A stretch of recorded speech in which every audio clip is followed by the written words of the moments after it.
one thought on everybody's mind Friday night when we played session 16, I think, of Horde of the Dragon Queen, still in the swamp, by the way, was, can we truly trust a dragon? Can he really be the ally we hope he is, especially when he's this color? Well, my players are about to find out.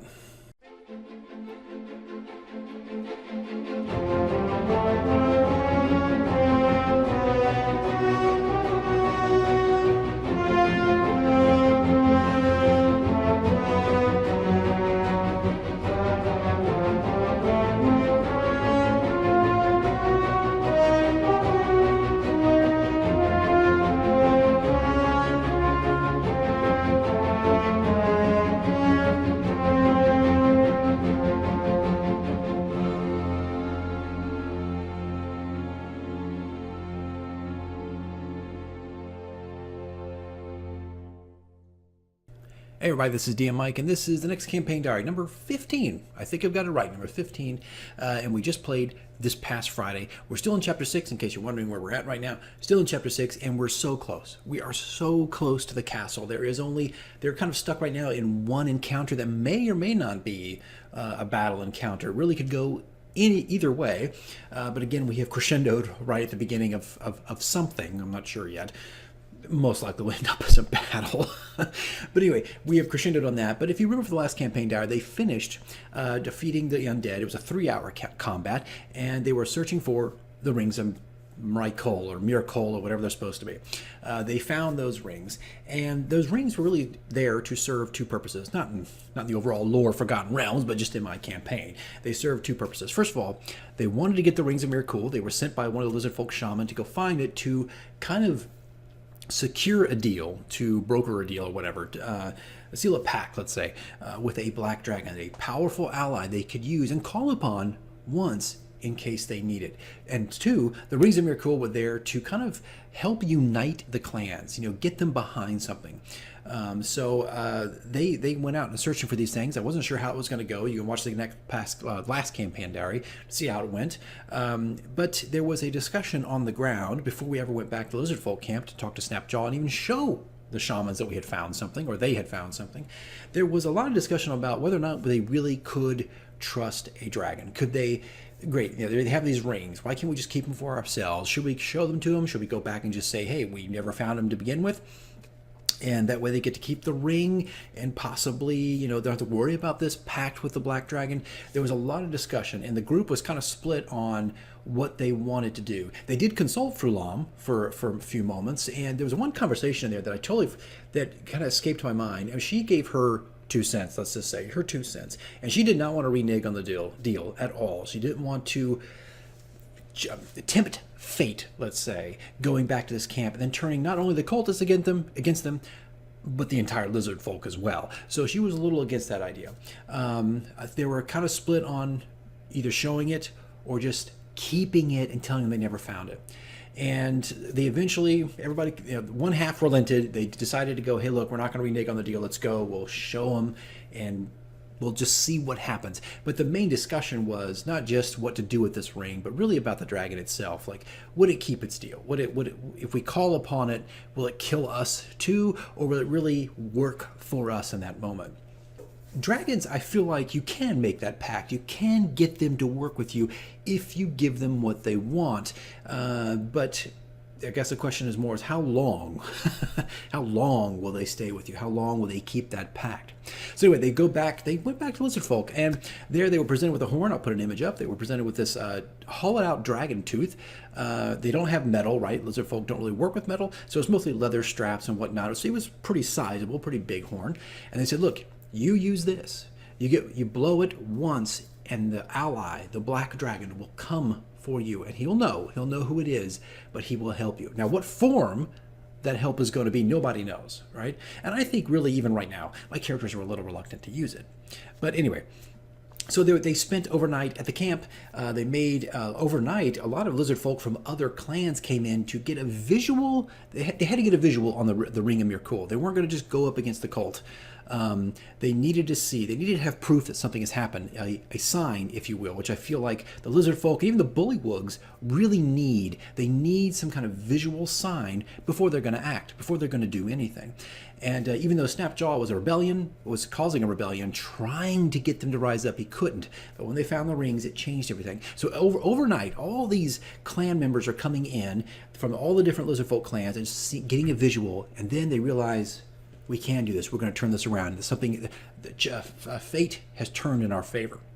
So the next morning they set off, and there was 2 routes. I gave them 2 routes to choose from, and of course, both routes, each route had its, compromises. The first route was the easy route. It's the route you can see in the book. They talk about how it's charted. They know where to go. It's got some outposts and whatnot, guards along the way, and it'll pretty much lead them directly to the castle. I think it's like a full day. Really, I think a full day's march or 2 days march or something like that. At least that's how I did it. It's a 2-day boat trip to get out there and to come right up to the castle shore. So that was the first route. But I offered them a second route, and the second route was the more, let's just say, the more dangerous route. It was untamed territory, and the cult at one point had tried to make this route more serviceable to them, but it was just there's too much indigenous stuff. There's too many animals and creatures and things that were causing too many problems, so they kind of abandoned it. Well, Snapjaw and the shamans knew about this path, and so they offered it to them, and it shaved off an entire day of travel. That was the big thing, but of course it's more deadly, far more deadly. So they ended up choosing path number 2, the more dangerous path, to get there on time. Not necessarily because they want to rush to go to a battle, but you got to remember, Cricket is still a prisoner. They want to go after her. I think the Fae that's with the party right now, Anodyne, I'll put a picture up on one of these sides, is, she has officially grown impatient. She's tired of fighting the undead. She's tired of fighting all these other different people. She just wants to get to Cricket. So they set off. They set off in there. And I went ahead and recorded the next battle. They got in the boats, obviously, and went down the swamp channel, and eventually they were ambushed by large giant mosquitoes. Now, there's nothing like that in the monsters manual. There's giant wasps, giant bats, all that kind of stuff. I didn't really find anything on mosquitoes, and these were huge mosquitoes. Matter of fact, they were the size of a pig, like a really big, fat, well-fed pig with wings, pretty much. And there was about 10 of them, and all of them ascended. Now, I recorded this on Tabletop Simulator. I'll put some stuff up there. You can see it. They were all over the place. And what I did to create the mosquito was I mixed the sturges and the wasps, the giant wasps, and I put them together. I gave them a bit of each power. And kind of made up a few other things. But they were able to latch on to characters, and that happened several times. Storm, unfortunately, was, I think, latched on 3 separate times by these huge pig-like mosquitoes. But they're able to latch on, and they can suck the blood right out, which is basically sucking hit points out, essentially. But that's what I did to create these characters. I'm kind of surprised there wasn't a giant mosquito. I don't know why. You can't cover all the bases, right?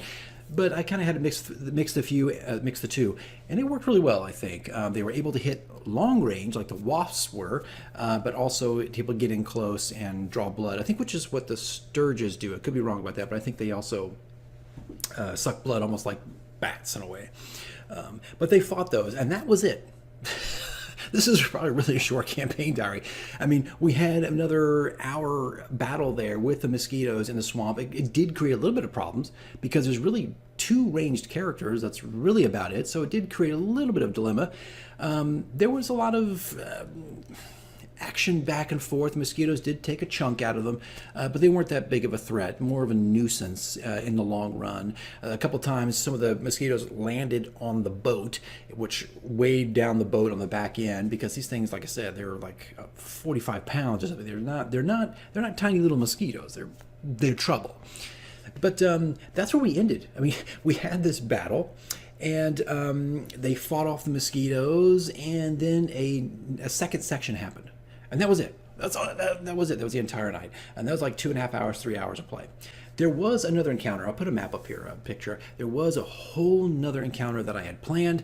But that night when we were playing, I just kind of felt like, even though I'd done all this work in creating the map, there's a time lapse on my channel of this, I suddenly felt like, okay, enough is enough. Let's get to the next encounter, like my third one, because I had 3. Because look, it's supposed to be a dangerous route, and it's also the swamp. It's completely unpredictable. You never know what's going to happen.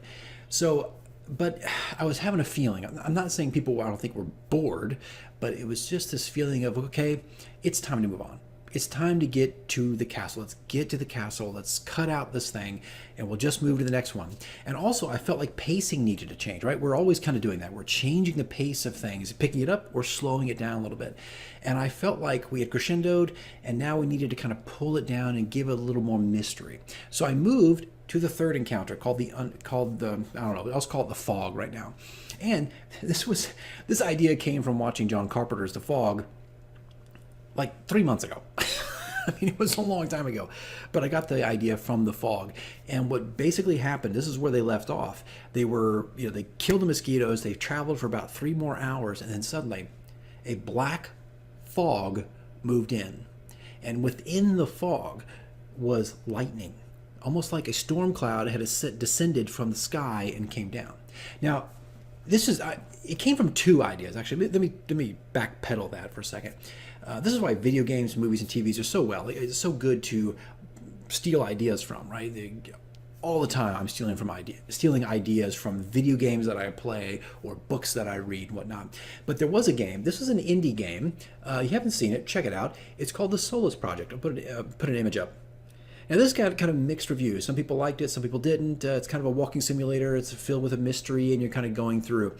And I experienced the game through VR, for virtual reality. I experienced it through VR, and it was incredible. It was incredible. It was so intimidating. It scared the hell out of me, to be honest. It tapped in some fears that I have, I guess, or didn't even know I had. So it was a huge experience for me. Right now I'm playing it again, but flat screen, 2D. Very, very different experience, really. But it was an amazing experience. Well, there's a creature in there, if you can call it that. There's a creature, and they just call it like the smoke monster, very much similar to the television show Lost. And that creature moves, and it moves as a large, like not a large, but like almost like a snake, a fog snake. And inside there's lightning and bursts come out like in like these jaded strings and whatnot, and it just can kill you incredibly fast. And so those 2 things kind of came into my mind, and I kind of scrunched them up and made this idea of the fog. And so you never know where you're going to get your ideas from. Like, I got my idea from a horror movie and an indie game that a lot of people haven't heard of, which is unfortunate because it is a really, really good game.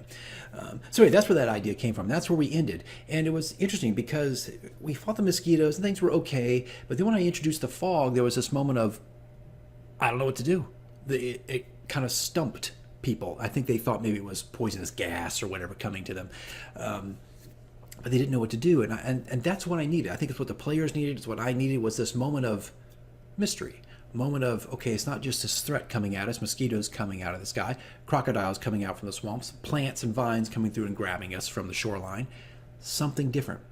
So that's what I introduced, and that's where we're at right now. The fog now has enveloped them and their boats. They tied the boats together so they wouldn't get separated because they didn't know what was in the fog. They were afraid of it. They were like, okay, it's coming closer. Is it going to kill us? Or is there something in there? Our cleric tried to, her mace frosted over, which means there's undead. So they know there's undead somewhere in there, and I'll just call it the undead fog. That's actually what I called it in the map simulator. They know there's something in there, and now the next session, we're going to start up right there. And this is the last encounter, and this encounter can go either way. There is a way to avoid combat, which I think is, in really a lot of cases, you can avoid combat.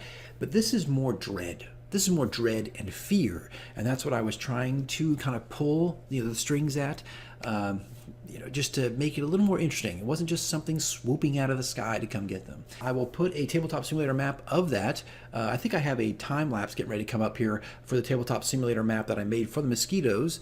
I'll put that up soon. All right, guys, that's it. I don't want to dwell on this for too much longer. Just remember, I guess, if there's any way I can take away from this, I could pass on to you. Not necessarily for the campaign, like, oh, here's a tip for Chapter 6.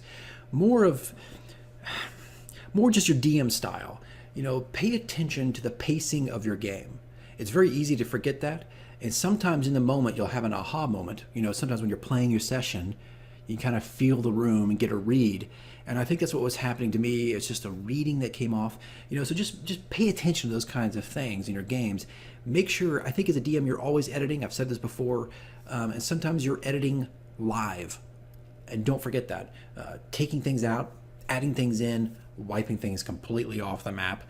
All those kinds of things. So just, keep that in mind. I had a reminder of that this past Friday, of the live editing a Dungeon Master has to do. All right, guys, I'm not going to bore you to death anymore. That's all there was for this campaign diary. And we play this Friday. That means another campaign diary. About 2 more maps coming up.